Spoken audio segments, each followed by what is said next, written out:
എന്നതാ വർക്കിച്ച? അതങ്ങോട്ട് കയറി നിന്നോണ്ട് പറഞ്ഞാ പോരെ ചേട്ടത്തി.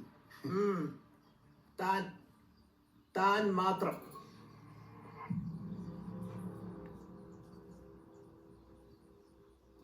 അതെ ചേട്ടത്തി, നടക്കാൻ പാടില്ലാത്തൊക്കെ ഇന്ന് പള്ളിമുറ്റത്ത് വെച്ച് നടന്നേ. ചേട്ടത്തി അത് മറക്കണം. ഔസേപ്പട്ടിയോടും പറയണം അതൊന്നും മനസ്സിൽ വെച്ചേക്കരുതെന്ന്. താൻ മറക്കോ? എന്റെ ഔസേപ്പട്ടിയുടെ സ്ഥാനത്ത് താനായിരുന്നേ. താൻ മറക്കോ? ഇവൻ ഇന്ന് എന്നോട് പറഞ്ഞ വർത്തമാനം ആത്മാഭിമാനമുള്ള ഒരു മകനും അങ്ങനെ മറക്കാൻ പറ്റുന്നതല്ലടും. ചേട്ടത്തി അതീ കുരിയാറ്റം പശ്ചാത്തപിക്കുന്നുണ്ട്. ചേട്ടത്തിയോട് മാപ്പ് പറയാനാണ് ഇപ്പൊ ഇങ്ങോട്ട് വന്നത്. ചേട്ടത്തി വാക്ക് മാറ്റിയപ്പം പെട്ടെന്നുണ്ടായ ദേഷ്യത്തിലാണ് അങ്ങനെ പറഞ്ഞു പോയതാ.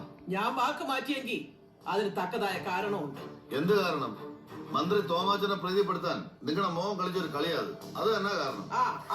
അങ്ങനെ നിനക്കൊക്കെ ഇപ്പൊ എന്നാ ചെയ്യാൻ പറ്റും? പിന്നെ വർക്കിച്ച, ഇവനിപ്പോ ഉണ്ടായേക്കുന്നത് പശ്ചാത്താപമല്ല, ഭയമാ. ഭയം.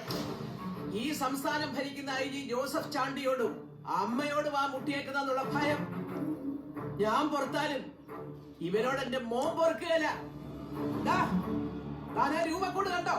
എന്റെ കുഞ്ഞ് അതിന്റെ മുന്നിൽ കണ്ണു കലങ്ങി നിൽക്കുന്നത് ജീവിതത്തിൽ 2 വട്ടമേ ഞാൻ കണ്ടിട്ടുള്ളൂ.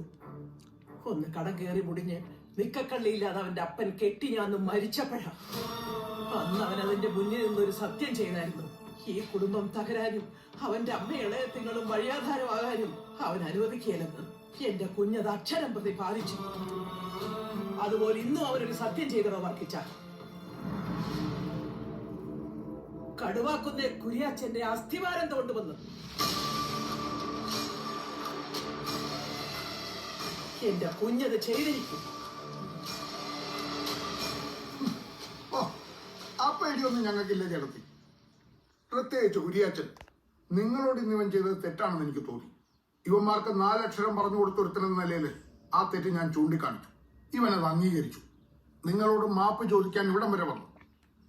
അപ്പൊ ചേട്ടത്തി മോൻ ചെയ്ത ഉഗ്ര ശബ്ദങ്ങളുടെ കണക്ക് പറഞ്ഞ് മേടിപ്പിച്ചാൽ നിൽക്കുന്നേ കടുവാക്കുന്നേ കോരുന്ന മാപ്പിളയുടെ ഊര. 19-ാം വയസ്സിൽ കൂട്ടിക്കൽ വനത്തി വെച്ച് ദിവാൻ CP-ക്കെതിരെ ആയുധമെടുത്ത കോരുന്ന മാപ്പിളയുടെ ഊര്. അത് മറക്കണ്ട. ശബദം ചെയ്യുമ്പോ ചേട്ടത്തി മോനും വരണ പിള്ളേരെ.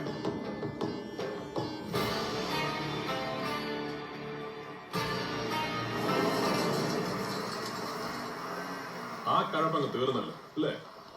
ഏതാണ്ട്. ഇറങ്ങി പോരാൻ നേരത്ത് പറഞ്ഞ ഡയലോഗ് കൂടി ഇല്ലായിരുന്നേ. പഠിപ്പിച്ച മാഷിനെ